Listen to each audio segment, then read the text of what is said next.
Imagine a digital world where, the very foundation of trust is constantly being tested. What if the blueprints of a critical infrastructure project or your sensitive financial records, maybe even your personal messages, were just one unpatched system away from being exposed? Or maybe just one forgotten default password away. It's not always about those big, cinematic hacks we see in movies. Sometimes the biggest threats, they sneak through the smallest, most overlooked little vulnerabilities. Cybersecurity isn't merely about fending off these really sophisticated attacks. It's more about meticulously constructing a fortress, one capable of withstanding every kind of intrusion, really, from the, let's say, casually curious person poking around to the criminally determined attacker. Today, we're diving deep into the architecture of that fortress. Welcome to the deep dive. I'm really excited to embark with you on this critical exploration of network and systems security. Our focus today is squarely on infrastructure security. That's the foundational bedrock of any secure digital environment.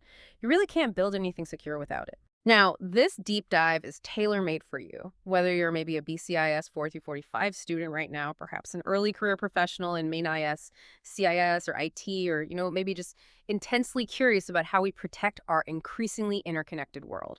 We're drawing insights directly from foundational texts like Mark Ciampa's CompTIA Security Plus Guide to Network Security Fundamentals, the 8th edition.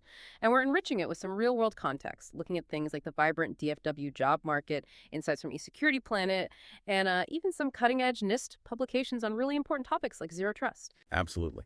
Our mission today is pretty clear. We want to demystify this often complex world of network and system security. Make it accessible, make it actionable for you. We'll break down the essential concepts, the tools, the best practices, all the things that form what the BCIS 4345 course calls a continuous process. Analysis, implementation, evaluation, and maintenance. It's a cycle. We really want to equip you with the knowledge and the practical takeaways to truly understand computer-related risks, to be able to analyze real-world case studies, anticipate future trends, and importantly, apply best practices for securing modern electronic data systems. And that covers everything from safeguarding information and messaging to ensuring database integrity, bolstering physical security, performing robust risk analysis, and implementing effective encryption.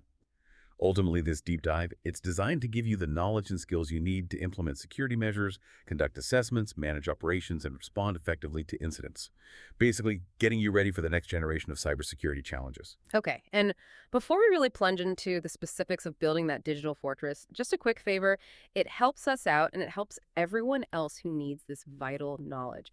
If you're finding value in what we do, please take just a moment right now, hit that like button, subscribe if you haven't already, and maybe share this deep dive with your network, your colleagues, your classmates. Your support genuinely helps us bring these crucial insights to more learners and professionals just like you. And remember, all the resources, the articles, the NIST documents, everything we mentioned throughout this deep dive, they're linked directly in the description below. So you won't miss out on those, insider tips and deeper dives that could genuinely help protect your career or help you ace that next project. Okay, let's fortify our minds. Okay, let's really unpack this then. Why is securing our network infrastructure not just, a good idea, but an absolute necessity in today's digital landscape? It feels like the stakes just keep getting higher every single day right now. They absolutely do. And, this raises a really important question. Why has robust infrastructure security shifted from being maybe a nice-to-have IT feature to a critical business imperative? It's really far more than simply keeping the bad actors out. It's about safeguarding the continuous operation, the very integrity and the trustworthiness of everything an organization does online. Think about your network for a second. It's not just wires and Wi-Fi signals, is it? It's like the central nervous system of your entire operation. It's constantly carrying sensitive customer data, maybe intellectual property, all your valuable business assets. So a compromise here. It's not just a technical glitch. It's potentially an existential threat to the business itself. Okay, so when we talk about network security, what exactly are we encompassing? Is it just the firewalls and maybe the antivirus, or is it a much broader, more layered kind of concept? Oh, it's definitely much broader. And that's a crucial insight to grasp early on.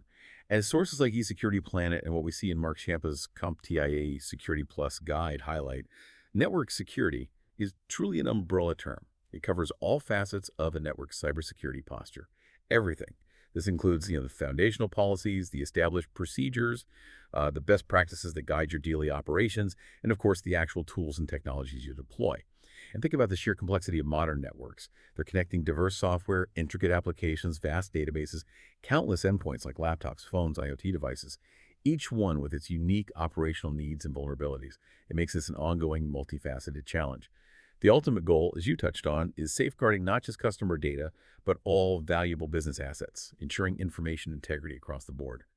And if you're looking at this from a career perspective, like for BCIS 4345, understanding this breadth is absolutely key to mastering that securing systems knowledge outcome. It's foundational. Right. That immediately makes it clear this isn't a one and done solution. You can't just set it and forget it. It sounds less like a project with an end date and more like a continuous state of vigilance and adaptation. Precisely. You nailed it. The BCIS 4345 course description emphasizes this exact point. It states that network and system security is a continuous process. It's fundamentally dynamic. It's iterative. It's constantly evolving because the threats are constantly evolving. This continuous process involves 4 key phases. Right? First, there's analysis. That means constantly understanding the current and emerging threats and vulnerabilities. Because attackers certainly aren't static, they're innovating too.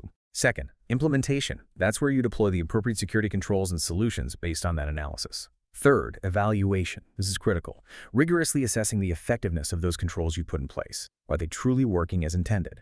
Or are there gaps? Are they configured correctly? And finally, maintenance. Regularly updating, patching, refining your entire security posture to adapt to new challenges, new technologies, new threats. This cycle ensures you're proactively adapting rather than just, reacting after a breach happens. And this ties directly into those skill outcomes we mentioned, being able to manage operations and conduct assessments effectively. You need this cycle. And it really feels like the threats are constantly accelerating. It's almost overwhelming sometimes. What are some of the major risks we're seeing today, and how do we even begin to defend against them when they're so diverse and relentless? You're absolutely right. The pace is incredible. Network security threats and breaches are constantly on the rise. It's just the reality. We're talking about everything from, say, SQL injections. Those are attacks that manipulate database queries to steal or alter sensitive data, really nasty stuff, to various forms of malware malicious software like ransomware that encrypts your files and demands payment, or spyware that steals information silently. And then you have distributed denial of service, DDoS attacks. These can cripple a system by overwhelming it with a flood of junk traffic, effectively shutting down online services, sometimes for hours or days. eSecurity Planet provides a really comprehensive outline of these and many, many more. It's worth checking out. Now, to counter such a diverse and persistent threat landscape, relying on just a single line of defense, it's simply not enough anymore. It's almost negligent, because a determined attacker will always find a weak point in a single layer. This is where the concept of defense in depth becomes absolutely crucial. You hear this term a lot. It means having a diversified stack of security solutions, creating multiple redundant layers of security, so that if one layer is breached, maybe the firewall, others are there to catch the threat, like an intrusion detection system or endpoint security. It's like having, several locked doors, maybe motion sensors, and a perimeter wall around your house, not just one strong front door. This layered approach helps security teams maintain visibility and ideally get ahead of threats before they can spiral out of control. It's a fundamental aspect of understanding those computer-related risks and a core strategy for implementing security measures. Okay, so understanding all this isn't just academic theory. It's not just for the exam. For our listeners, especially those maybe looking at a career in this field, maybe starting out or thinking about specializing, what's the so what? How does this foundational knowledge translate into real-world opportunities and, frankly, career advancement? All right, let's zoom out for a second and connect the dots. This foundational understanding of network and infrastructure security we're discussing, it is your essential prerequisite. It's the ticket to entry for navigating the next generation of cybersecurity challenges. It's not optional. The Dr. Ciampa College of Business curriculum specifically highlights this area as critical for success. And this isn't just theoretical learning, it's explicitly preparing you for tangible, high-demand job roles. Whether you're aiming for maybe entry-level IT support or more specialized network engineering, or even high-level consulting positions, especially in resilient tech hubs like the DFW Metroplex right here, this foundational knowledge is absolutely non-negotiable.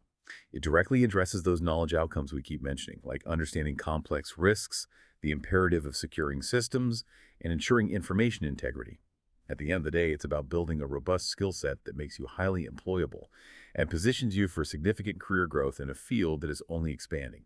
The demand is huge. Okay, it's crystal clear that the why of infrastructure security is non-negotiable. We get it, it's vital. But how do we actually do it? What are the building blocks?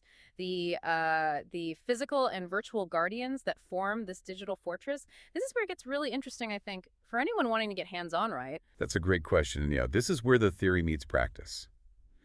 What's truly fascinating here is how these foundational devices, when they're properly secured, form the bedrock of a resilient network. They're the foundation stones.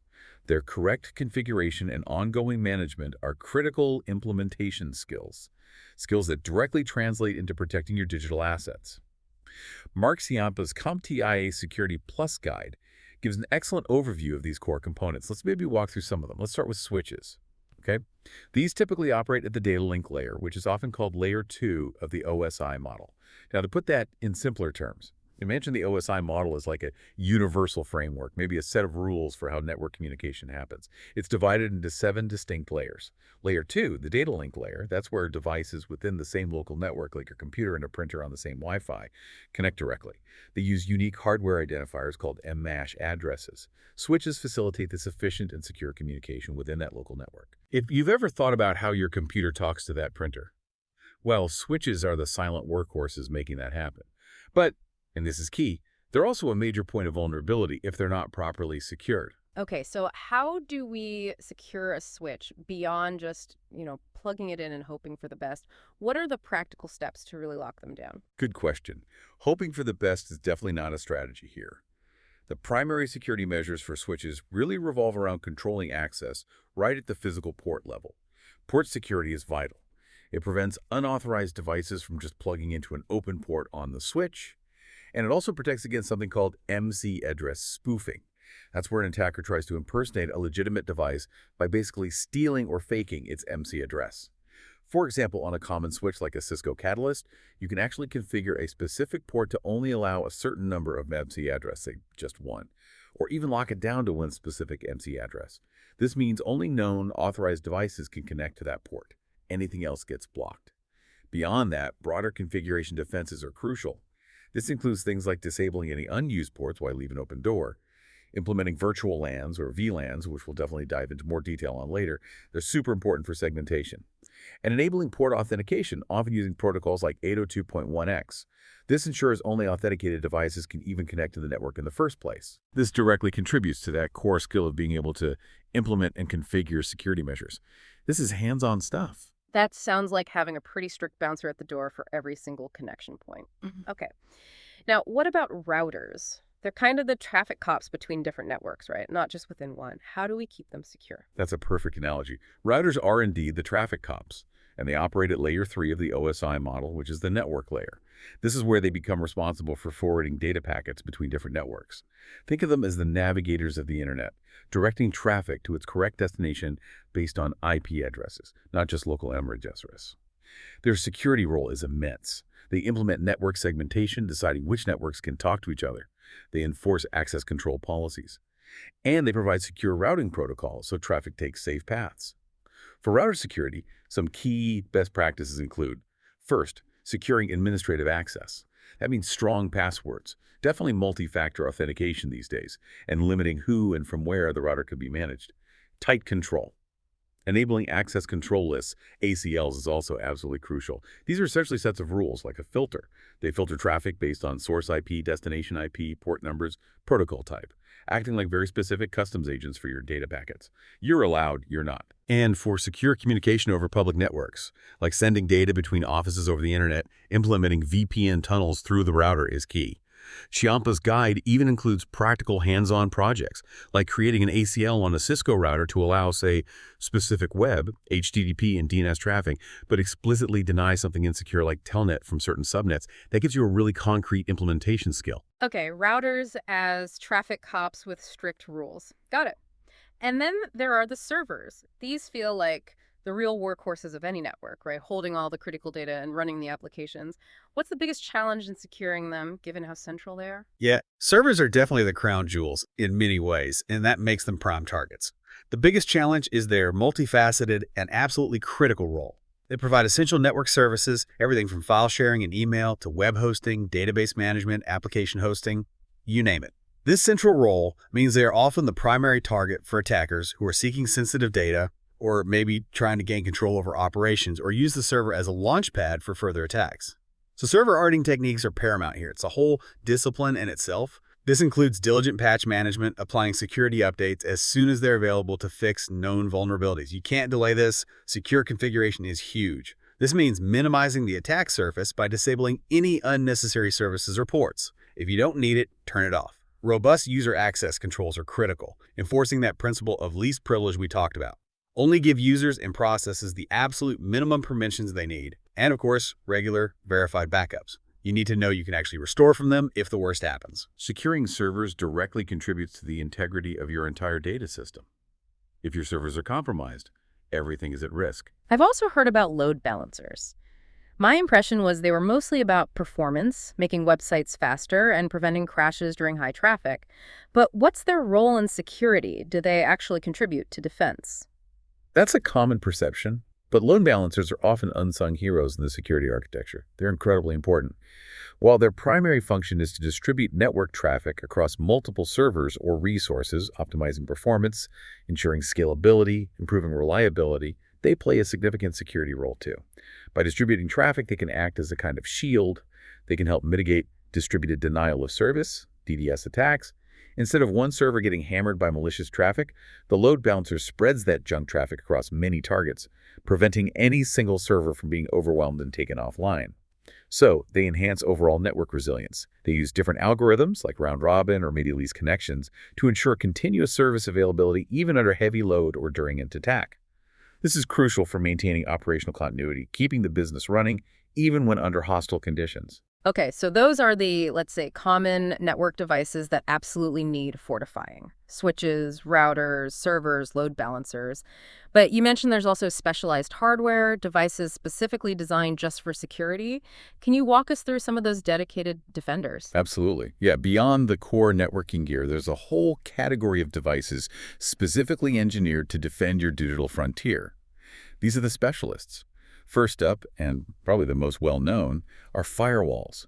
These are fundamental network security devices. Their job is to monitor and control incoming and outgoing network traffic based on a predefined set of security rules. Think of them as the main gatekeepers to your network, standing at the border and deciding who gets in and who gets out, based on their credentials and purpose. Right. What are some of their core functions? I mean, what are they actually doing to the traffic? And are all firewalls basically the same, or are there different types? Great questions. Firewalls perform several critical functions. Basic ones include packet filtering. That means they look at the headers of data packets, things like source and destination IP addresses, port numbers, and block or allow traffic based on simple rules. More advanced firewalls perform stateful inspection. This is important. They track the state of active connections. So if you initiate a connection outwards, the firewall remembers it and allows the legitimate return traffic back in without needing a specific rule for it. They often perform network address translation, negate, which helps hide your internal network's private IP addresses behind a single public IP address, adding a layer of obscurity. And many now do application layer filtering. This means they can inspect traffic for specific applications, understand what that application is trying to do, not just which port it's using. Is this really web traffic, or is it something malicious disguised as web traffic? And no, they're definitely not all the same. They come in various categories. You have network firewalls protecting entire networks, host-based firewalls protecting individual computers or servers. And then you have the more advanced ones, like next-generation firewalls, NGFWs. These, as eSecurity Planet notes, go way beyond traditional port and protocol filtering. They offer much more granular protections based on contextual user awareness. Who is this user? And application awareness. What application are they using and what is it doing? They have much deeper intelligence. And for specialized protection, particularly for web servers facing the internet, you often use web application firewalls, WS. WFs focus specifically on application-level threats against web applications like SQL injection or cross-site scripting. They're often used in conjunction with NGFWs to create a more robust multi-layer defense for critical web assets.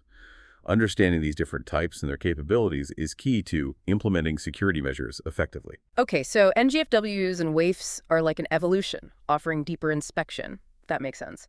What about proxy servers? How do they fit into this hardware security picture? They sound like middlemen. They are exactly that, intermediaries. Proxy servers sit between clients, like your web browser, and other servers on the internet. They don't just blindly forward traffic. They can enhance security, privacy, and even performance.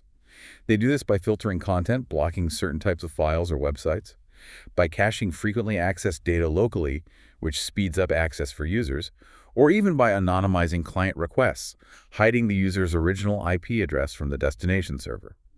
So common use cases include content filtering in schools or businesses, enforcing access control policies, and providing a defense against various web-based attacks by acting as that buffer. Think of them as a security checkpoint that might also speed up your journey and help hide your tracks. They act as a crucial buffer between your internal network and the Wild West of the internet. Right, a buffer. Okay. And for more active threat detection and prevention, you mentioned intrusion detection and prevention systems, IDPS, earlier. What's the main distinction between detection and prevention there, and how do they work with other security tools? Good distinction to clarify. IDPS are vital for real-time threat response. They're actively watching the traffic flow. Intrusion detection systems, IDS, primarily monitor network traffic and system activity. They look for signatures of known attacks, anomalies in behavior, or policy violations. When they find something suspicious, they generate alerts for security teams to investigate. Think of an IDS like a very vigilant guard dog that barks loudly whenever it sees something suspicious. It alerts you to the problem. Intrusion prevention systems, IPS, take it a significant step further. They not only detect suspicious activity, but can also automatically take preventive actions to stop the threat as it occurs. This could mean blocking the malicious traffic source, dropping the malicious packets, or maybe resetting the connection. So the IPS is like the guard dog that not only barks, but also bites the intruder to stop them. Both IDS and IPS can be deployed either network-based, watching traffic on the wire, or host-based, running on individual servers or endpoints. Their core role is to detect and respond to network-based attacks, vulnerability exploits, and policy violations in real time. And interestingly, as the eSecurity Planet mentions, their capabilities are often integrated into other platforms. For instance, SIEM systems, that's security information and event management, often ingest alerts from IDPS. A SIEM acts like a central intelligence hub, collecting and correlating security logs and events from across the entire network. Integrating IDPS feeds provides crucial real-time threat data into that central view. It shows how these tools really work in concert as part of that layered defense-in-depth strategy, crucial for monitoring and responding to incidents. Okay, detection versus active prevention. Got it. Finally, there's this really intriguing category you mentioned, deception and disruption instruments. Things like honeypots. Honestly, actively luring attackers seems like a really risky strategy. How does that actually work, and what are the real pros and cons? It sounds counterintuitive. It does sound counterintuitive, doesn't it? And what's truly fascinating here is the proactive, even aggressive, and deceptive nature of these tools. It definitely sparks a lot of debate among security professionals. The core concept is to create security mechanisms specifically designed to deceive and mislead attackers. By doing this, you aim to get early warnings of attacks and gather valuable intelligence about who's targeting you and how. The most common examples are honeypots, or, on a larger scale, honey nets. A honeypot is essentially a decoy. It's a fake network asset. Maybe it looks like a vulnerable server, an application, or a database. It might contain honey files, which are fake but enticing-looking data files, or honey tokens, like fake login credentials or API keys. These are designed specifically to lure attackers away from your real valuable targets. They're intentionally configured to be attractive and relatively easy to compromise, acting as a trap. Sinkholes are another type of deception instrument. There are network infrastructure components configured to divert malicious traffic, from botnets trying to reach command and control servers to a controlled environment where security teams can analyze it and monitor the threat activity without risk to the production network. It effectively swallows up the bad traffic. Okay, so you're essentially setting a digital trap, baiting it, and waiting for attackers to stumble in. But what are the actual practical advantages of doing this? And more importantly, what are the disadvantages? Ciampa's discussion questions even pose this as a debate. It really sounds like it could backfire spectacularly if not done perfectly. You've absolutely hit on the core dilemma. It's a high-risk, high-reward tactic. The pros, as Ciampa's materials often outline, are significant if it works. You can distract threat actors, tying up their time and resources on useless decoys instead of your real systems. You can gain invaluable threat intelligence by observing the attacker's actions within the honeypot. You see their tactics, techniques, and procedures, TTPs, firsthand basically, their attack playbooks and methods. What tools do they use? What vulnerabilities do they target? How do they move laterally? You can also determine how frequently your network is being targeted and by whom. This allows you to learn from their attempts without risking your actual production systems, directly aiding in risk analysis and refining your real defenses. However, The cons are just as significant, maybe even more so. The primary risk, as you rightly pointed out, is that a poorly configured or inadequately isolated honeypot could inadvertently provide a foothold into your production network. If an attacker manages to compromise the honeypot and then finds a way to escape that simulated environment, you've basically invited them in. This highlights why extremely careful configuration, robust isolation, ideally using separate physical hardware or dedicated isolated cloud services for honeypots, and continuous monitoring are paramount. It's a very delicate balance between gaining valuable intelligence and potentially creating a new, dangerous vulnerability. But understanding these advanced techniques, even the risky ones, is part of mastering the field.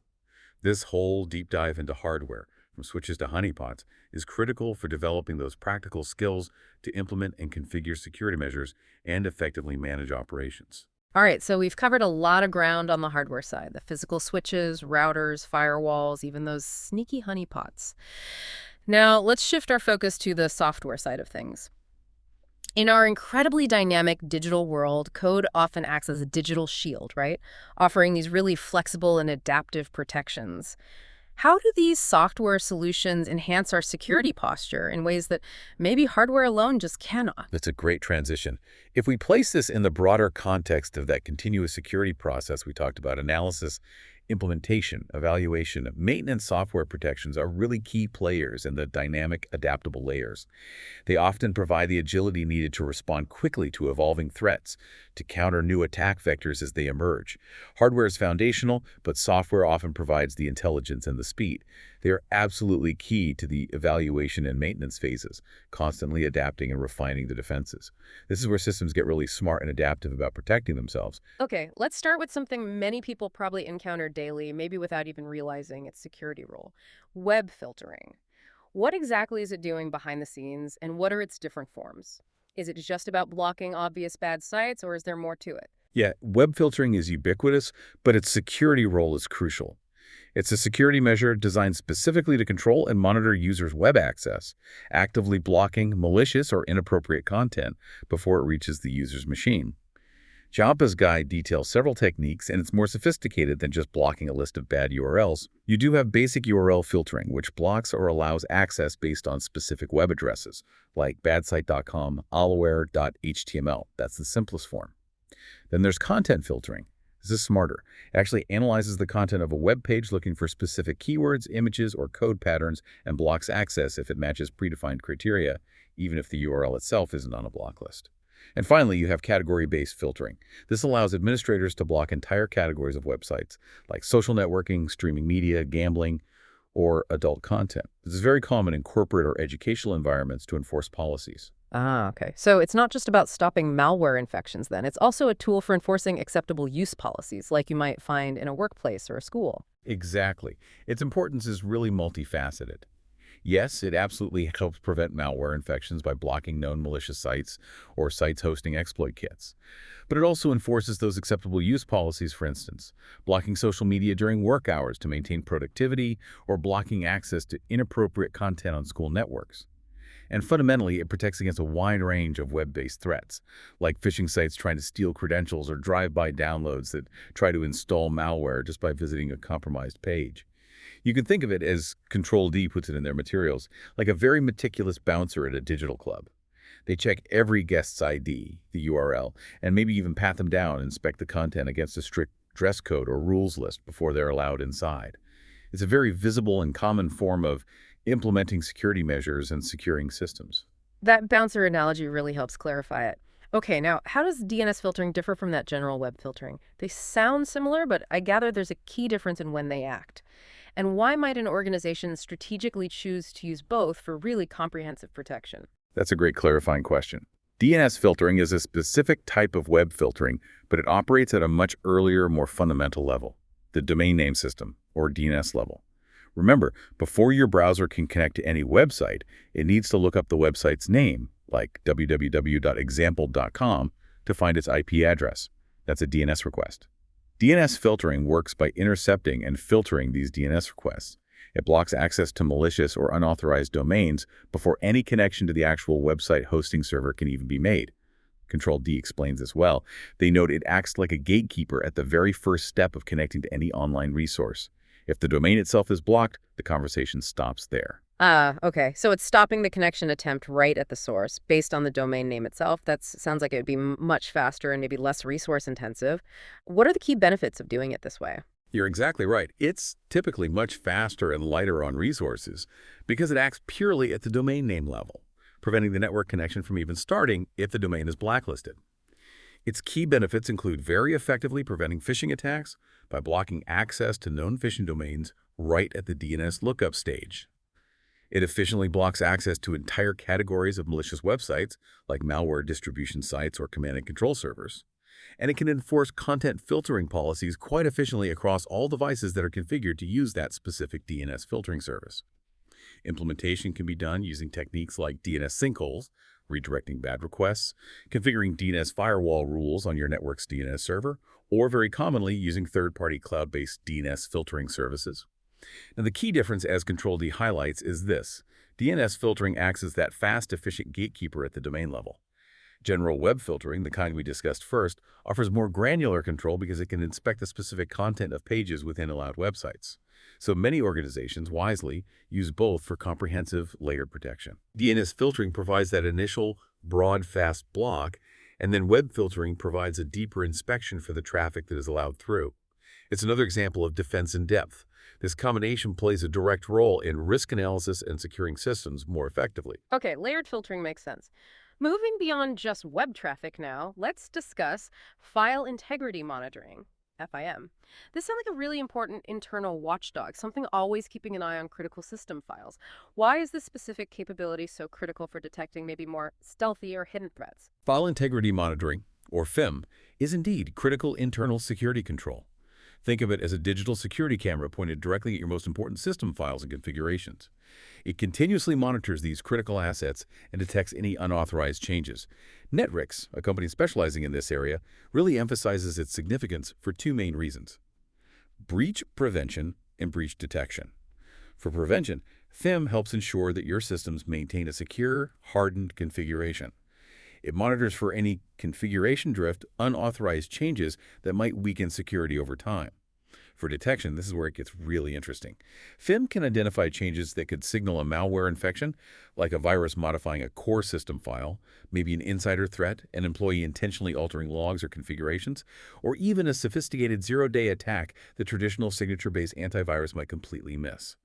Because FIM isn't looking for known bad signatures, it's looking for any unexpected change to a known good state. It's fundamentally about protecting the very integrity of your data and systems by noticing even the subtlest alterations. Okay, so it catches those sneaky changes that other tools might miss because they're not looking for known malware, just any change. But, in a typical busy IT environment, files and configurations change all the time due to patches, updates, legitimate user activity.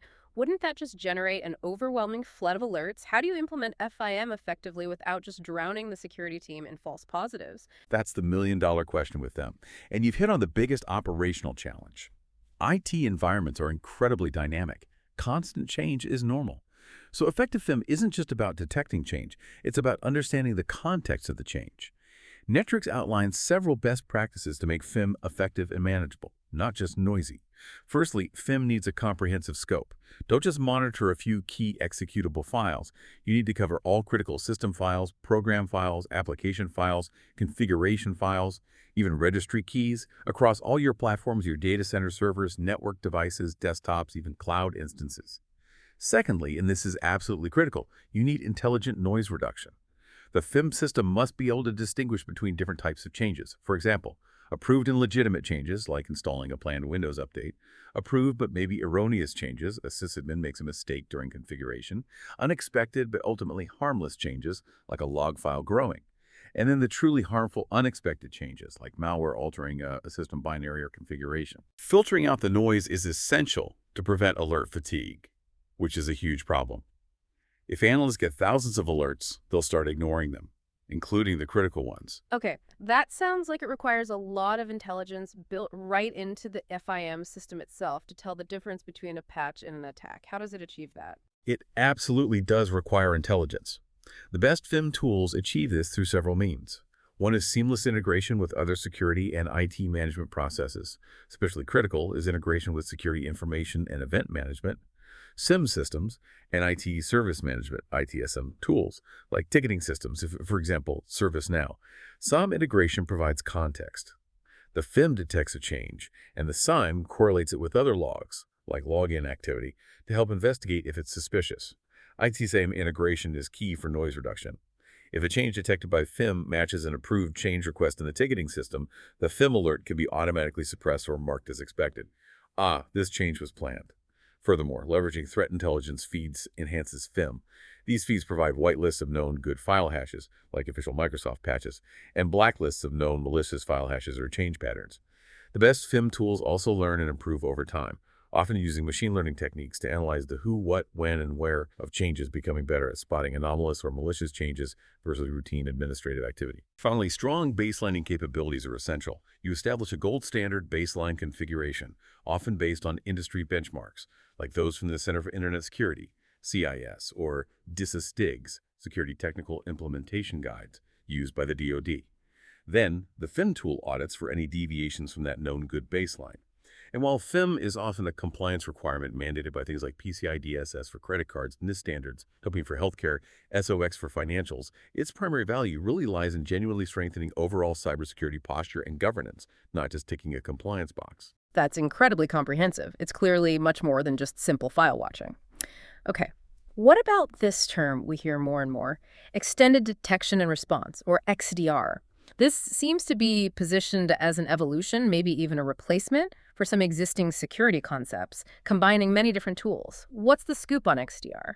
You're right, XDR is definitely positioned as a significant evolution, and it represents a major trend towards more integrated and intelligent cybersecurity offense.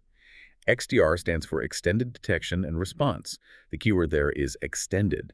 It's conceived as an integrated security solution that combines and correlates data from across various security layers, breaking down traditional silos. Older tools might focus primarily on endpoints, like endpoint detection and response, or EDR, or maybe just network traffic, network detection and response, or NDR. They work in isolation. XDR, however, aims to ingest and analyze data from endpoints, EDR, networks, NDR, cloud environments, email systems, applications, and even third-party intelligence sources. Essentially, it strives to give you a single, unified, panoramic view of your entire digital estate's security posture. Okay, so the extended part means pulling data from everywhere relevant, not just one place, to get a much broader, more intelligent picture of what's actually happening across the entire IT environment. Exactly, that's the core idea. The benefits are potentially substantial. It promises more advanced threat detection because it can correlate weak signals from multiple sources that might be missed in isolation. For example, seeing suspicious network traffic and unusual endpoint behavior and a weird cloud login attempt, all related to the same user or asset. It enables more automated incident response because it has a broader context and can trigger actions across different control points, like isolating an endpoint and blocking a user's cloud access. And it provides that holistic visibility that goes far beyond just endpoint data or just network data. eSecurity Planet positions XDR as a clear evolution, particularly of EDR. It often incorporates features traditionally found in separate tools like CIAM for log aggregation and analysis, SER, security orchestration, automation, and response, which focuses on automating response workflows, and UEBA, user and entity behavior analytics, which specifically looks for abnormal user or device behavior. XDR aims to integrate these capabilities into a more cohesive, often cloud-native platform. With potentially faster response times, more centralized platforms, and sophisticated AI-powered analysis workflows, XDR aims to help security teams optimize their efforts and go beyond what traditional, often siloed, CMUEBA tools alone can achieve. It's a prime example of the important future trends in cybersecurity technology, and understanding it directly relates to developing the skills needed for conducting assessments and monitoring and responding to incidents with greater efficiency and accuracy in the future. Okay, so we've talked hardware, we've talked software defenses, but it feels like a lot of that is still somewhat reactive or about protecting existing things. Shouldn't we be thinking about security much earlier? It's not just about patching holes as they appear, is it? It feels like it should be about a fundamentally proactive mindset, designing our networks and systems to be secure right from the very beginning, from the ground up, rather than just constantly reacting to threats after they've already landed. This sounds like shifting from playing defense to actually designing an inherently stronger, maybe even unbreachable castle from the very first brick we lay. That's a really powerful way to put it, and you're absolutely right. It leads to the important question, How do we proactively embed security from the start, rather than just bolting it on later or reacting to incidents? This is precisely where secure by design principles and really thoughtful architectural decisions become critical. This hits right at the heart of the analysis and implementation phases of that continuous security process. It's about making security a foundational requirement, a non-negotiable part of the blueprint, not an afterthought or an optional add-on you tack on at the end if you have budget left. Okay, so what exactly does secure infrastructure design mean in practice? When we say secure by design, what are the core tenets or principles we're talking about? Mark Ciampa's guide defines it clearly. It's a proactive approach. It's about designing and implementing your network and system architectures with security considered as a foundational element from day one. It's about baking security in, not sprinkling it on top. Key principles guide this approach. We've already touched on defense in depth using multiple overlapping layers of security controls so that if one fails, others are there to potentially catch the threat. No single point of failure. Least privilege is fundamental. Granting only the absolute necessary access privileges to users, applications, and systems for them to perform their required functions, and absolutely no more. Minimizing potential damage if an account is compromised. Separation of duties is another key principle, ensuring that no single individual has control over all aspects of a critical process from end to end. For example, the person who requests a change shouldn't be the person who approves it and implements it. Reduces risk of fraud or error. And redundancy is crucial for availability and resilience. Designing systems with backup components or alternative paths so they can continue functioning even if individual parts fail or are taken offline by an attack. And I know CISA, the U.S. Cybersecurity and Infrastructure Security Agency, has been really pushing this Secure by Design initiative lately, right? How does that government-level push tie into this overarching philosophy for individual organizations or even software developers? Yes, CISA is actively championing the Secure by Design concept, and it's a really important initiative.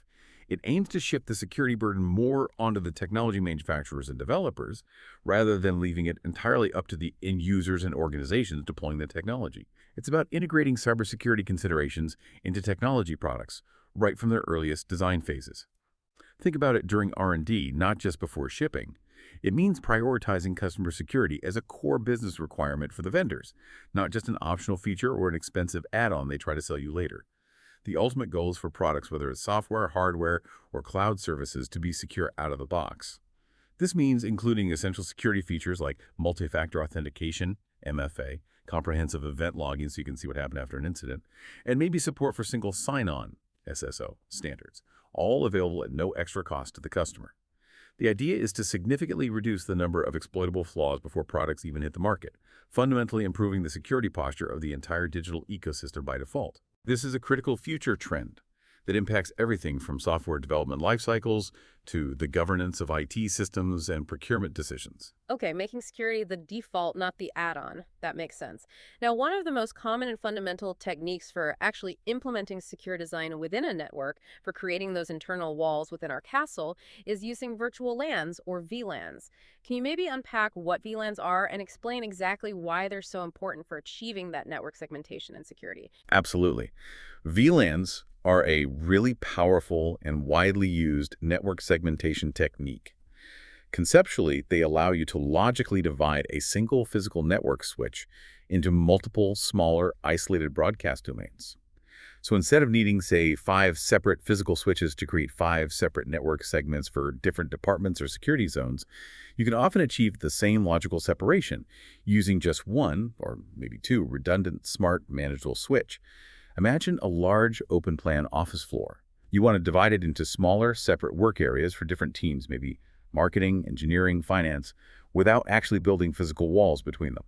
VLANs let you do that logically within your network hardware. Devices in the marketing VLAN can't directly see or talk to devices in the finance VLAN, even if they're plugged into the same physical switch. Okay, so they create logical separation on the same physical hardware. What are the specific security benefits of doing this? It sounds like it should inherently increase security just by separating things. The security benefits are indeed substantial, and segmentation is a cornerstone of secure design. Primarily, VLANs isolate network traffic. As I mentioned, devices in one VLAN generally cannot directly communicate with devices in another VLAN without the traffic being routed between them. This routing typically has to happen at a Layer 3 device, like a router or Layer 3 switch. And that device becomes a critical control point. You can place firewall rules or access control lists, ACLs, on that router to strictly control what traffic, if any, is allowed between the VLANs. This is how you enforce access control policies between segments. Another major benefit is that VLANs significantly minimize the scope of security breaches. If one segment, say the guest Wi-Fi VLAN, is compromised, the attacker's ability to move laterally to more sensitive segments, like the server VLAN or the employee VLAN, is severely hindered because they are contained within that specific VLAN. It reduces the blast radius of an attack. There are different ways to configure VLANs. Common methods include port-based VLANs, assigning switch ports to specific VLANs, MAC-based VLANs, assigning devices based on their hardware address, or using VLAN tagging, like the 802.1q standard, which adds a VLAN identifier to the network frames themselves. Understanding how to configure these is a core network implementation skill. Okay, the benefits sound clear: isolation, access control, limiting breach scope. But I've definitely heard whispers or maybe read articles saying that VLANs can also introduce their own subtle security risks if they're not configured correctly. What are some of those potential vulnerabilities that could actually turn this protective measure into an unexpected weakness? That's a critical point, and it's where a lot of networks fall short. It's not enough to just create VLANs. You have to secure the VLAN implementation itself. The VLAN security paper we looked at emphasizes that the primary downfall with VLAN security is almost always incorrect configuration. It's huge. What's often overlooked is that while VLANs promise logical segmentation, their default configurations on many switches can be insecure, or administrators make mistakes that undermine the separation. Many admins assume that just creating the VLANs provides sufficient isolation, but this very assumption is what sophisticated attackers target. They exploit the gaps in the implementation. For example, there are well-known attacks like the double-encapsulated 802.1q attack. Here, an attacker crafts a network packet with two VLAN tags. The first switch might strip off the outer tag for the VLAN the attacker is on, but then forward the packet with the inner malicious tag still intact, potentially allowing it to hop onto a different target VLAN that it shouldn't have access to. Another common one is the 802.1q tagging attack, which often exploits how switches handle untagged traffic on trunk ports carrying traffic from multiple VLANs, to potentially gain access to the switch's native VLAN or other VLANs. Both of these attacks leverage misconfigurations or default behaviors related to how switches process those VLAN tags. Furthermore, protocols like VTP, VLAN Trunking Protocol, which is a Cisco proprietary protocol used to automatically distribute VLAN configurations across multiple switches, can introduce vulnerabilities if not properly secured. If you don't set a VTP domain password, or if you don't enable features like VTP pruning, which limits unnecessary VLAN traffic on trunks, it can lead to inconsistent VLAN information across your network, or even allow an attacker to inject malicious VTP updates to disrupt or reconfigure your VLAN setup. The really insidious genius of these attacks isn't just about breaching one segment. It's about exploiting the false sense of security and the assumption of perfect isolation that many network administrators mistakenly make. They turn your intended logical dividers into a potential hacker's express lane between segments. Wow, okay. Exploiting the assumptions, that's a powerful insight. So given these potential pitfalls, what are the absolute essential best practices to ensure that the VLANs you implement are actually secure and aren't just providing that dangerous false sense of security? Right, it's about implementing them correctly and diligently. The VLAN security paper outlines several crucial best practices that everyone should follow. Firstly, and this is non-negotiable, use a dedicated administration VLAN. Never, ever use VLAN 1, which is almost always the default VLAN on switches, for management traffic or for any sensitive user data. VLAN 1 often has insecure default settings. Create a separate, specific, tightly controlled VLAN just for managing your switches and routers. Secondly, don't forget physical security. It sounds basic, but physically secure your networking devices' switches, routers, and locked racks or closets. Prevent unauthorized physical access to console ports, because direct console access can often allow someone to bypass passwords and completely reconfigure the device, including the ELAN setup. Ties directly to physical security. Thirdly, regarding VTP, if you absolutely must use it, and many prefer manual configuration for better control, then you must set a strong VTP domain password and enable VTP pruning.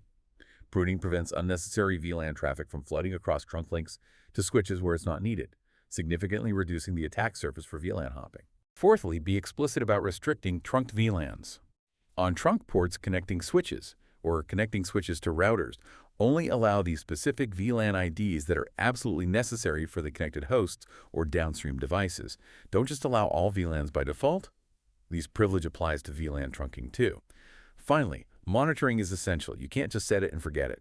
Implement SNMP traps. These are automated alerts sent by network devices to a central management system, specifically for configuration change events.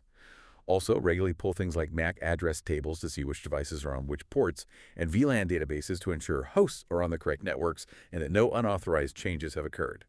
This constant vigilance is all part of effectively managing operations and ensuring the ongoing integrity of your network segmentation. That makes sense. Be deliberate, be restrictive, secure physical access, and monitor constantly. Okay. What about situations where companies use external service providers for their network connections, like connecting multiple offices using a provider's metropolitan area network, MAN-BN? Are there specific VLAN security concerns there, especially since the company doesn't actually control the provider's underlying network infrastructure? Yes, this is a significant area of concern and a very common real-world challenge that the VLAN security paper also touches upon. Relying on service provider networks introduces unique risks. Firstly, when you use a provider's MAN or WAN service to connect your sites, your data traversing that shared network is unlikely to be encrypted by the provider unless you pay extra for a specific encrypted service. This increases the risk of data interception if someone can tap into the provider's infrastructure.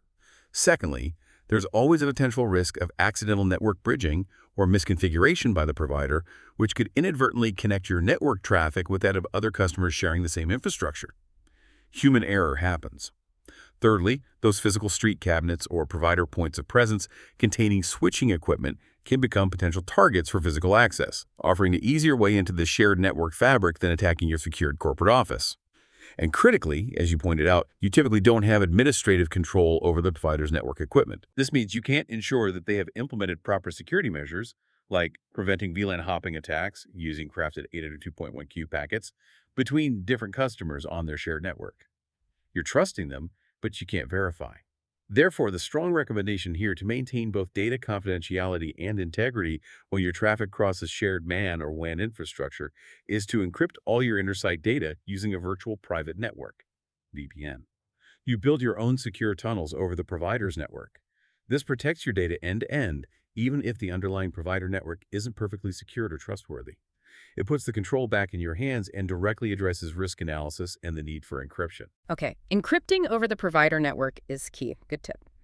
Let's move to another core secure design concept. Demilitarized zones, or DMZs. This term always conjures up images of like fortified border zones in a war. In network terms, what are they and how do they enhance security by creating that vital buffer zone? The military analogy is actually pretty apt. DMZs, or sometimes called screen subnets, are precisely that. They are carefully designed network segments that act as a buffer zone. They are specifically set up to separate your publicly accessible systems, things like your company website's web servers, your external email servers, maybe an external DNS server, from your organization's internal, private, trusted network where your employees work and your sensitive data resides. Imagine a medieval castle. Before you reach the main keep, your internal network, you might have an outer courtyard or a barbican, that's your DMZ, where visitors or deliveries are handled, but they don't get direct access to the inner sanctum. Okay, so it's an outer courtyard. What's their core purpose then, beyond just separating things? What critical protection do they offer by having that separation? Their core purpose is to provide a critical layer of protection for your highly sensitive internal resources. By isolating the systems that must be exposed directly to external, untrusted networks like the internet, you ensure that a compromise of one of those public-facing systems doesn't immediately lead to a compromise of your entire internal network. So if an attacker manages to breach your public-facing web server located in the DMZ, they are still contained within that DMZ segment. They cannot directly access your internal employee database, your financial servers, or other critical assets residing on the separate internal network segment, because firewalls strictly control traffic between the DMZ and the internal network. Best practices for designing a secure DMZ include implementing strict network segmentation using firewalls, defining very rigorous access control rules, ACLs, on those firewalls. Example, only allowing specific ports like 800 or 443 from the internet to the web server, and maybe only allowing the web server to talk to a specific database server on the internal network on a specific port and nothing else. Strategic firewall placement is key. Typically, you have one firewall between the internet and the DMZ and another firewall between the DMZ and the internal network, creating multiple checkpoints. Organizations often also use jump servers or bastion hosts within DMZs. These are specially hardened servers, used as tightly controlled gateways for administrators to access systems in different security zones, rather than allowing direct administrative connections across zones.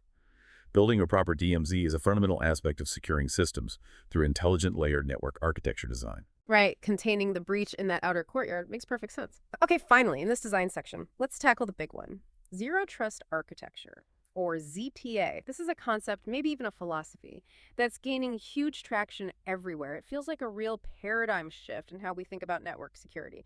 What is Zero Trust, really, at its heart? And why is it considered so revolutionary compared to traditional models? Zero Trust is indeed a major strategic initiative, and you're right to call it a paradigm shift.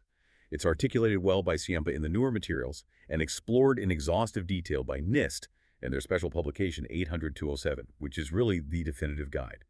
At its absolute heart, Zero Trust operates on a simple but profound principle: no implicit trust. This means that no user, no device, no application, no network location is inherently trusted simply because it's inside your traditional network perimeter or has connected once before. Trust is never assumed. Instead, every single access request for every resource every time must be rigorously and continuously authenticated and authorized based on dynamic policies. The mantra is never trust, always verify. This isn't just a technical change involving new products. It's a fundamental mindset shift away from the old castle and moat security model, which basically said trust everything inside the walls, distrust everything outside. Zero Trust says distrust everything until proven otherwise and keep checking. Never trust, always verify. That's a really powerful and concise summary. Why has this model become so critically important now? What's driving this shift, especially with the huge rise in remote work and cloud computing? It's a direct response, really, to the increasing complexity and the dissolution of the traditional perimeter in modern enterprises. Think about it. We have remote users connecting from anywhere. The proliferation of bring your own device, BYOD policies, where employees use personal laptops or phones for work, and the extensive use of cloud-based applications and infrastructure, CIS. In this new reality, the traditional perimeter-based security model, where you focused all your defenses on the network edge and assumed everything inside was relatively safe, simply isn't sufficient anymore. The perimeter is gone, or at least extremely porous. NIST SP 800-207 highlights that Zero Trust explicitly assumes that an attacker might already be present somewhere within your environment. Maybe they stole credentials, maybe they compromised a device. So instead of just guarding the crumbling perimeter, Zero Trust focuses on protecting individual resources, specific assets, services, data sets, workflows much more granularly. It assumes breach is possible and aims to limit the damage. This significantly limits an attacker's ability to perform lateral movement if a breach does occur. If they compromise one user's laptop, Zero Trust should make it incredibly difficult for them to use that foothold to access other servers or data they aren't explicitly authorized for, because every access attempt requires fresh verification. Okay, assuming breach and limiting lateral movement, that's a key difference. What are the core principles or tenets that actually guide the implementation of a Zero Trust architecture? It sounds like there must be many interconnected moving parts to make never trust, always verify actually work. Yes, it's definitely a system of interconnected principles. NIST SP 800-7 lays out several foundational tenets that guide ZTA. Firstly, all data sources and computing services are considered resources. Doesn't matter if it's a server, a database, a cloud service, an API, it's a resource that needs protection. Secondly, all communication is secured regardless of network location. Being on the internal corporate network grants no special trust. All traffic, internal or external, must be authenticated and encrypted if possible. Location is just one data point, not a determinant of trust. Thirdly, access to individual resources is granted on a possession basis, and it's determined by dynamic policy. This policy isn't just based on who the user is, but also combines client identity, the specific application or service being requested, the security posture or health of the requesting asset, is its OS patched, is malware detected, and potentially other behavioral or environmental attributes, time of day, geographic location. And critically, the principle of least privilege is strictly enforced for every single access grant. Fourthly, the enterprise monitors and measures the integrity and security posture of all owned and associated assets continuously. No asset is inherently trusted just because the company owns it or it passed a check yesterday. Health checks are ongoing. Fifthly, all assets trying to access resources are authenticated and authorized dynamically, and access is strictly enforced before any connection is allowed. Authentication must be strong, ideally phishing-resistant MFA. And finally, the enterprise must collect as much information as possible about the current state of its assets, the network infrastructure, and communications patterns, and use this information to continuously improve its security posture and adapt its policies. It's data-driven, You can see how these principles really underscore that continuous cycle of analysis, implementation, evaluation, and maintenance that's core to modern security. Wow. That's a lot of intricate components and principles working together. Are there specific logical components, like functional blocks, that actually make a ZTA function on a day-to-day operational basis? How does the decision-making actually happen? Yes. NIST SP 800-207 describes the key logical components that work together. It's important to note these often operate via separate logical planes: a control plane for management and policy decisions, and a data plane where the actual user traffic flows. The core components are the policy engine, PE. This is essentially the brain of the Zero Trust architecture. It's responsible for making the ultimate decision to grant or deny access to a specific resource for a given subject, user, or device in real time. It makes this decision based on the defined enterprise security policy, but also takes input from various external sources, like continuous diagnostics, mitigation CDM systems, which monitor asset health, threat intelligence feeds, activity logs, and it uses a sophisticated trust algorithm to evaluate all this context. Then there's the policy administrator, PA. This component executes the decision made by the policy engine. If the PE says allow access, the PA is responsible for establishing or shutting down the communication path between the subject and the resource. It does this by configuring the policy enforcement points, PE piece. It acts like the PE's enforcer or manager. And finally, the policy enforcement point, PEP. This is the gatekeeper system that actually sits in the data path. It's responsible for enabling, monitoring, and ultimately terminating connections between a subject and an enterprise resource based on the instructions from the PA. Think of it as the actual security checkpoint or gateway that enforces the PE's decision on the traffic itself. It's often the single point of contact for subjects trying to access a resource. Okay, PE is the brain, PA is the manager, PEP as the gatekeeper. Got it. And you mentioned central to all of this is that trust algorithm TA within the policy engine. How does that sophisticated thought process actually work? What inputs does it use to make those critical real-time decisions about whether to grant access or not? The trust algorithm is really the core thought process or logic within the policy engine. It's what takes all the available context and computes a confidence level, or determines if specific criteria for access are met. NIST outlines several potential inputs that a robust trust algorithm would consider: the actual access request itself, what resource is being requested; the subject database, information about the user, their identity, role, assigned attributes, maybe even historical behavior patterns like typical login times or locations. Is this request normal for this user? The asset database, information about the device being used, its health status, operating system version, patch level, geographic location, known vulnerabilities associated with it. Is this device trustworthy right now? The specific resources policy requirements, what level of security is needed to access this particular data. Does it require MFA? Is the data highly sensitive? And crucially, real-time threat intelligence feeds. Are there active threats targeting this type of resource or user? Are there known malicious IP addresses involved? Are there attack signatures relevant to this request? The algorithms themselves can vary. Some might be criteria-based, where all defined conditions must be met for access, e.g. user authenticated with MFA plus device is patched, plus no high-priority threats detected. Others might be score-based, where different factors contribute to an overall trust score, and access is granted if the score exceeds a certain threshold. Furthermore, TAs can be singular, treating each access request individually in isolation, or they can be contextual, considering a subject's recent history and behavior patterns to detect anomalies. For each, this user logged in from Dallas 5 minutes ago. Why are they now requesting access from North Korea? That's suspicious. Let's block or require step-up authentication. This is where advanced risk analysis and evaluation really come into play, allowing for real-time, intelligent, context-aware access decisions that go far beyond simple username-password checks. Okay, Zero Trust sounds incredibly robust, definitely a huge step forward in security philosophy and practice. But are there any unique threats or maybe implementation challenges specifically associated with ZTA itself? Because, nothing in security is ever a perfect silver bullet, right? There are always trade-offs or new risks. You're absolutely right. No security architecture is a silver bullet, and ZTA is no exception. While it significantly reduces many traditional risks, especially lateral movement, it does introduce its own unique challenges and potential vulnerabilities, as NIST SP 800-207 carefully highlights. One major concern is the subversion of the ZTA decision process itself. If the core components, the policy engine or the policy administrator, are misconfigured, compromised by an attacker, or suffer a bug, then unauthorized access could potentially be granted or legitimate access denied, effectively bypassing the entire system's logic. Securing the ZTA infrastructure itself is paramount. Another risk is denial of service, doctor or network disruption. If the policy enforcement points, PPs, or the central people components are attacked and taken offline, legitimate users might be completely unable to access critical resources. This is especially a concern if these ZTA components are cloud-based and reliant on external service availability. Resilience engineering is key here. Even with ZTA, stolen credentials or insider threats remain a significant risk. ZTA is excellent at mitigating lateral movement after an initial compromise.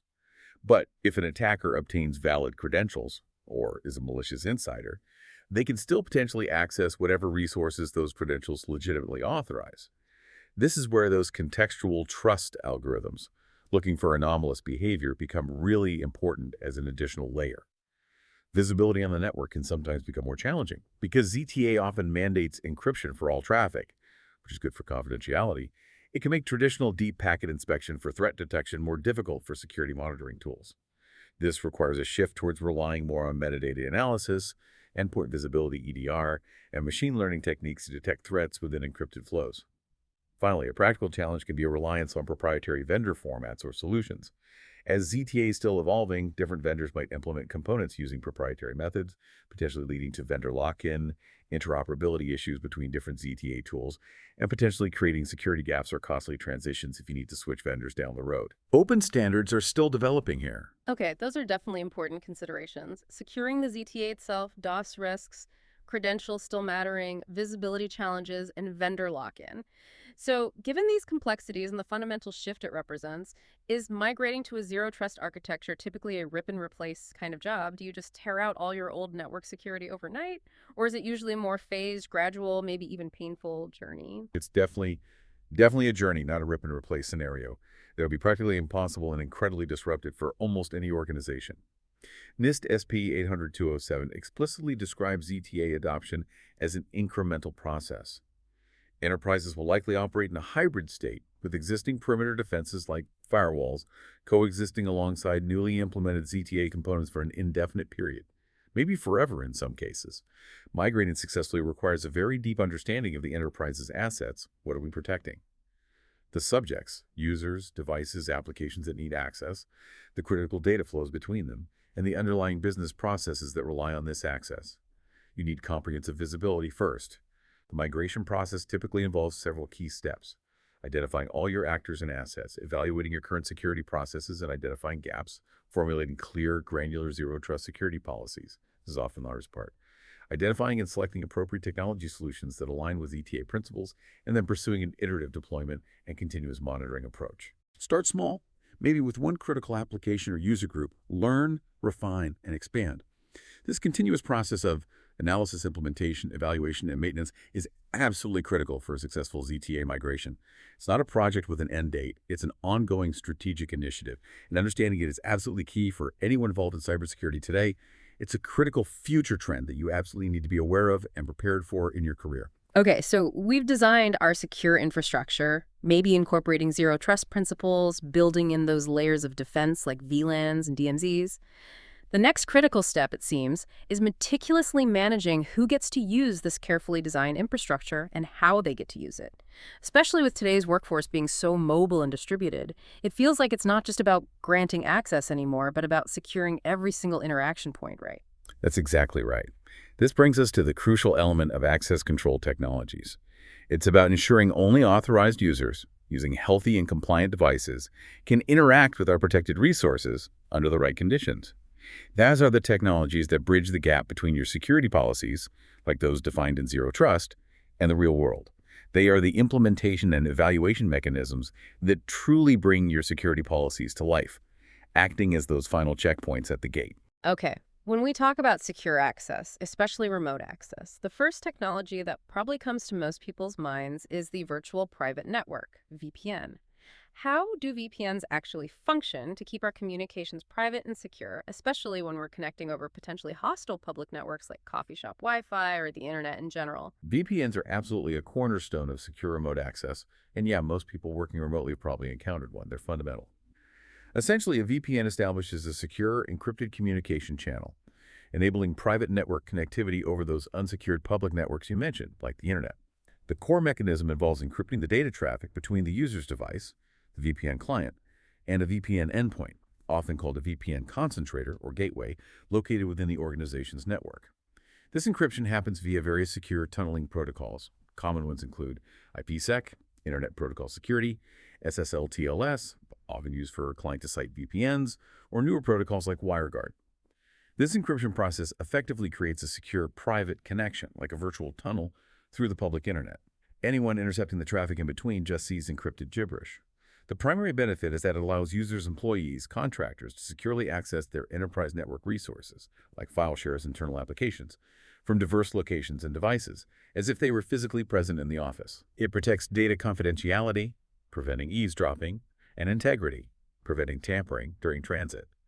This is a fundamental aspect of securing systems and ensuring information integrity for remote or mobile users. Okay, so VPNs are primarily about creating that secure encrypted tunnel for confidentiality and integrity, usually for remote access. Now, what about network access control, NAC? This sounds like it takes access control a significant step further, maybe making decisions before even letting a device fully onto the network, not just encrypting its traffic afterwards. Is that right? Yes, NAC solutions are indeed a more advanced and proactive layer of access management. They're crucial for maintaining security in dynamic environments, especially with BYOD and IoT. As both Ciampa and eSecurity Planet explain, NAC is a security solution designed to enforce access policies and control network connectivity based on evaluating several factors before granting a device full network access. These factors typically include things like the health of the device. Is its OS patched? Is antivirus running it up to date? Are there signs of malware? The identity of the user logging into the device, and the device's overall security posture or compliance level. It's like having a security guard at the main entrance to your corporate campus. They don't just check your employee ID authentication. They might also inspect your car, device health check, to make sure it meets certain safety standards and isn't carrying anything obviously dangerous before letting you drive onto the property and access sensitive areas. NAC does this for network access. Wow, that's incredibly proactive, checking the health before letting them in. What are the main practical benefits of implementing NAC, particularly for organizations that have to deal with a lot of diverse devices like employee laptops, personal phones, maybe IoT sensors, all needing different levels of access? The benefits are quite significant, especially in those complex environments. Firstly, NAC helps prevent unauthorized or non-compliant devices from connecting to the network in the first place. This is critical in an age of BOD, where personal devices might not meet corporate security standards, or with the explosion of often insecure IoT devices. If a device fails the health check, NAC can block it entirely or quarantine it onto a restricted network segment for remediation. Secondly, it allows organizations to consistently enforce security policies across all connecting devices. For example, you can set a policy requiring that any device connecting must have up-to-date antivirus software, the latest critical OS patches installed, or maybe disk encryption enabled. If a device doesn't meet the policy, access is denied or limited until it's fixed. Thirdly, NAC greatly enhances network visibility. Administrators get a much clearer picture of exactly who and what is connecting to their network at any given time, and importantly, what the security posture or health status of those devices is. NAC solutions typically involve several components working together. Authentication servers like Radius or TACAS Plus to verify user or device identity. Policy servers where administrators define the access rules and health requirements, and network enforcement points like switches, wireless controllers, or VPN gateways that actually apply the policy decisions received from the policy server to the connecting device. Practically speaking, NAC is particularly effective, almost essential, for organizations that need to adhere to strict compliance standards like HIPAA or PCI DSS, which has specific requirements for device security. It's also invaluable for any organization with diverse user populations, employees, guests, contractors, or a wide range of device types that require different levels of access and trust. NAC allows you to set and enforce granular policies based on context, device type, user role, asset classification, even location or time of day. Understanding and potentially implementing NAC directly contributes to your skills to implement and configure security measures and conduct assessments of network security posture. Okay, NAC is like the health inspector at the network door. Very powerful. And finally, in this access technology space, we have identity and access management, IAM. This seems incredibly foundational to almost everything we've discussed about controlling who gets to do what, both inside the network with things like least privilege and maybe outside with cloud applications too. IAM is absolutely foundational. You could argue it's the very backbone of modern secure access control. It's a comprehensive framework encompassing policies, processes, and technologies, all focused on managing digital identities and controlling user access to various company resources. This includes not just traditional internal network resources like file servers, but increasingly access to cloud infrastructure like AWS or Azure, software as a service, SaaS applications like Salesforce, Office 365, Workday, APIs, and more. Its importance really cannot be overstated in today's hybrid multi-cloud world.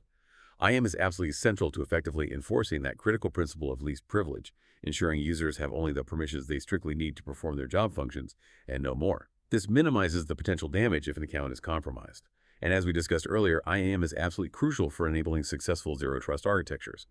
Zero Trust relies heavily on strong identity verification and dynamically enforced granular access policies, which are core IAM functions. eSecurity Planet notes that IAM platforms are increasingly being leveraged for enhanced zero-trust protections and also for driving policy enforcement in newer architectures, like Secure Access Service Edge, ISE, which converges networking and security services in the cloud. IAM provides that consistent identity and policy layer across these distributed environments. Its role is broad, managing the entire lifecycle of user identities, creation, modification, deletion, handling authentication, verifying who someone is, authorization, determining what they're allowed to do, and providing auditing capabilities. And this often extends beyond just employees to manage access for third-party vendors, partners, and even customers interacting with corporate resources. Ultimately, robust IAM ensures the integrity of your data and systems by strictly controlling who can interact with them, what they can do, and under what conditions. It's fundamental. Okay, we have covered a ton of ground today. From the fundamental importance of infrastructure security through the specific hardware and software guardians, secure design principles like VLANs, DMZs, zero trust, and finally, the access technologies that control entry. So let's bring it all together. What does this all mean for someone listening right now? Maybe a student, maybe someone early in their IT or security career, navigating this exciting but often challenging world of cybersecurity. How does everything we've discussed today, all this technical detail, translate into tangible opportunities and real-world impact for their career path? That's the perfect question to wrap up with, connecting all this knowledge back to tangible career value. If we zoom out one last time, the foundational understanding of network and infrastructure security that we've really dived deep into today, it is absolutely your springboard into a dynamic, fascinating, and incredibly high-demand future. It's all about leveraging this core knowledge for professional growth, for specialization, and for seizing the incredible opportunities that exist in this field, whether your passion lies in building defenses, ethically testing them, consulting on strategy, or responding to incidents. This foundation opens all those doors. Now, I know many of our listeners are students right here in the Dr. Ciampa College of Business at Tarleton State University. How does their specific education, the curriculum they're going through right now, prepare them for this demanding landscape? That's a great point, and the curriculum is very intentionally designed. The Dr. Ciampa College of Business programs, whether it's the BBA in MIS, the BAS in IT, the BS in CIS, or even the MS in Information Systems, are explicitly structured to prepare graduates for industry-recognized credentials, most notably the CompTIA Security Plus certification exam. And this is a massive advantage starting out. CompTIA Security Plus isn't just some academic exercise. It's widely recognized globally as a premier global certification. It's an industry standard that validates the essential, vendor-neutral skills needed for core security functions. In fact, a report by IDC highlighted that something like 96% of HR managers use IT certifications either for screening candidates or as a factor in hiring decisions. That's huge. So this means when you're learning this material in courses like BCIS 4345, you're not just acquiring skills, you're simultaneously preparing for a recognized high-value credential that genuinely opens doors in the job market and gives you a significant competitive edge. The curriculum's stated aim: to equip you with the ability to implement configure security measures, conduct assessments, manage operations, and monitor respond to incidents. These aren't just abstract learning outcomes. They are directly applicable career skills, validated by certifications like Security Plus RID, preparing you for immediate impact in a security role. Okay, that's a really clear and powerful pathway from the classroom to certification to career readiness. That's fantastic. And for those looking to potentially work in a specific region, maybe like the Dallas-Fort Worth Metroplex right here, which we know is a massive tech and business hub, what does the actual job market look like for cybersecurity professionals who possess these foundational infrastructure security skills? Is the demand really there? Oh, the demand is absolutely there, and DFW is an excellent example. The Dallas-Fort Worth DFW Metroplex is indeed a major and notably resilient hub for technology and cybersecurity. It boasts a really robust and diverse job market in this space. You have major employers across various sectors constantly hiring security talent. Think about large financial institutions headquartered or with major operations here, like JPMorgan Chase, Charles Schwab, Wells Fargo.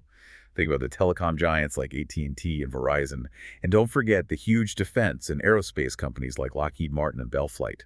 This diverse ecosystem creates a constant high demand for cybersecurity professionals across all levels and various specializations, making it a great place to build a career. Okay, the demand is strong. Can you maybe give us a sense of what specific roles someone with these foundational skills might step into, and maybe what kind of compensation they could realistically expect here in DFW?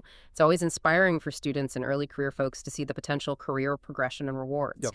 Absolutely. Your foundational knowledge in network and infrastructure security directly maps to several highly in-demand roles, and yes, there's a clear and often lucrative salary progression.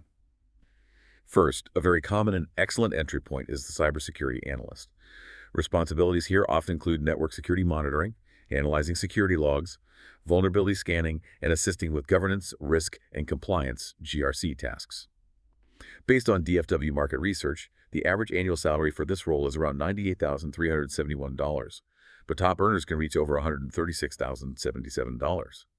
And for some specific companies, like Amazon Web Services analysts in the area, total compensation packages reported can average over $246,000 when you factor in stock and bonuses. Then there's the more traditional IT role of network and systems administrator. While broader than pure security, having a strong security-focused mindset provides a huge competitive edge here. These professionals are responsible for hardening systems, configuring network devices securely, maintaining user access controls, and ensuring hardware-software integrity, all things we've discussed. Experienced sysadmins in DFW can command rates between $50 and $55 per hour or more. For those who lean towards the analytical and business side, roles like IT auditor or a security consultant are great paths. Auditors assess IT systems against security frameworks and compliance requirements, identifying risks and control weaknesses. Consultants leverage this expertise to provide strategic advice to organizations on improving their security posture. The average DFW IT auditor salary is around $99,335, but top performers, perhaps moving into management or specialized consulting, can earn up to $215,946. And then, directly applying the core infrastructure security skills we've spent so much time on today, you have roles like infrastructure security engineer or network security engineer. This is a highly technical, hands-on role designing, implementing, and managing firewalls, IDPs, VPNs, secure network designs, etc. The average DFW network security engineer salary is around $123,603. And for senior or principal level positions, like a principal cybersecurity network engineer at AT&T, the reported salary range is substantial, often between $141,300 and $211,900 annually. So this clearly shows a lucrative career path available. Specialization in high-demand, highly technical areas like network engineering, cloud security, or maybe even the emerging field of AI security demonstrably leads to significantly higher earnings.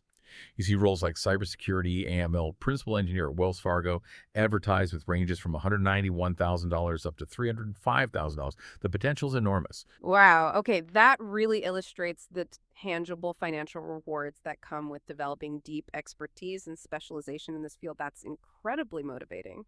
Looking ahead now, what about the broader trends? What are the major forces shaping the future of cybersecurity that our listeners, whether they're students just starting out or early career pros looking to specialize, should be really keenly aware of right now to stay relevant? Right, looking ahead is crucial in this field because it changes so fast. Placing today's discussion in that broader context, several key trends will significantly shape cybersecurity careers in the coming years. The first one, and it's impossible to ignore, is the AML revolution. Artificial intelligence and machine learning are being increasingly integrated into both cyber defense and offense. On the defense side, AI-powered systems are getting better at detecting sophisticated, previously unknown threats, 0 days, and automating security tasks like log analysis and incident response. But on the flip side, cybercriminals are also starting to leverage AI to create more complex, evasive malware, craft more convincing phishing attacks, and automate their own offensive operations. This creates a huge demand for new, high-value roles like AI security engineer and AI security analyst. These roles require that solid foundational security knowledge we discussed, but combined with programming skills, especially Python, and familiarity with machine learning frameworks and techniques. It's a major growth area. Second, the trends we discussed in detail. Zero trust and cloud-based security are no longer just theoretical concepts. They are critical, implemented industry realities. The massive shift to zero-trust architecture is being driven relentlessly by remote hybrid work models and the pervasive adoption of cloud services. Your understanding of foundational concepts like VLANs for segmentation, DMZs for isolation, and robust access controls, NAC, IMM, provides the absolutely essential groundwork for successfully implementing ZTA principles like microsegmentation and continuous authentication in these new distributed paradigms. Understanding ZTA isn't optional anymore, it's a core competency moving forward. This falls squarely into understanding crucial future trends. Third, and this is often underestimated, don't neglect the soft skills imperative. While deep technical expertise is vital, skills like clear communication, both written and verbal, complex problem solving, critical thinking, and effective collaboration are becoming equally critical for career advancement, especially into leadership roles. Think about roles like security consultant or IT auditor. A huge part of their job is translating complex technical security concepts and risks into clear, actionable business insights for non-technical stakeholders, like executives or clients. These skills are what help you transition from being purely a technical contributor to becoming a trusted advisor, a team lead, or a manager. Finally, and this is maybe the most important takeaway for learners, the foundational skills are still key. The core networking and security principles you're learning today, understanding TCP/IP, routing, switching, firewalls, encryption, access control, secure design, these are not becoming obsolete in the face of AI or zero trust. Far from it. They are the necessary, immutable bedrock upon which you build mastery of the most advanced and highly compensated roles of the future. The industry isn't moving away from fundamentals, it's moving towards their innovative application in new, more complex environments like cloud and CTA. So everything we've talked about today, from securing a switch port to understanding the philosophy of zero trust, is your essential foundation, the toolkit that allows you to adapt, learn, and thrive throughout your cybersecurity career. #tag outro. Wow, what an absolutely incredible deep dive into the robust and frankly critical world of infrastructure security. We've really unpacked the vital role of everything today, from securing those core network devices like switches and routers, implementing clever software protections like FEM and XDR, all the way to proactive infrastructure design using VLANs, DMZs, and that really paradigm-shifting zero-trust architecture. And then tying it all together with those essential access technologies like VPNs and NAC that control who gets in, it really drives home that point that security is truly a continuous process, that cycle of analysis, implementation, evaluation, and maintenance that keeps our digital world functioning and safe. Absolutely. And remember that opening thought we started with about a company's potential downfall stemming from just one seemingly small, unaddressed vulnerability. By understanding the principles, the tool, the design concepts we've discussed today, you're not just learning about security, you're actively becoming part of the solution. You're becoming equipped with the knowledge and skills to identify risks, protect systems, detect intrusions, respond effectively, and recover quickly. You're building the skills to prevent those very real-world catastrophes and contribute positively to the security and resilience of our increasingly interconnected future. Well said. Thank you so much for joining us on this deep dive today.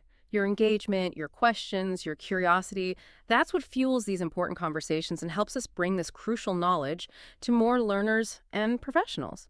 If you found genuine value in today's discussion, please take just one moment to hit that like button, subscribe if you haven't, and share this deep dive with your colleagues, your study groups, your professional network. Help us spread this essential knowledge. And please don't forget, all the resources, the articles, the NIST documents, links to the Ciampa text, everything we mentioned are available right there in the description below. They're there to help you continue your learning journey and truly protect and advance your career. So, as you continue your journey in cybersecurity, maybe in ethical hacking or network defense, think about this. What single piece of infrastructure security, from everything we discussed today, maybe it's VLAN configuration, maybe it's understanding NGFWs better, maybe it's grasping zero-trust policy engines, what single piece will you prioritize strengthening or understanding more deeply in your own work or studies right now, and why? Stay connected, stay secure. Until next time, keep your network strong, your data protected, and your curiosity alive.